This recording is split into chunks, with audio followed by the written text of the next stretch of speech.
Marcos, resign! Wala mo! Tama na magiging puppet mo, Marcos! Alam ko kung sinong nasa likod mo! Nasa likod mo!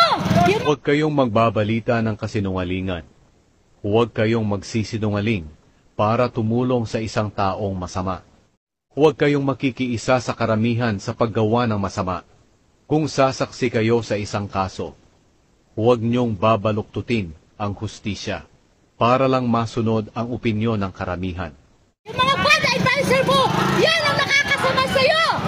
Marcos, resign!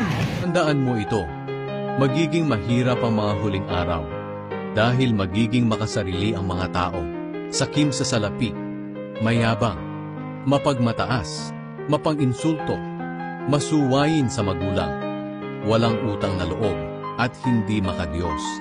Ayaw nilang makipagkasundo sa kaaway nila, malupit, walang awa, mapanira sa kapwa, walang pagpipigil sa sarili at galit sa anumang mabuti. Marcos, resign!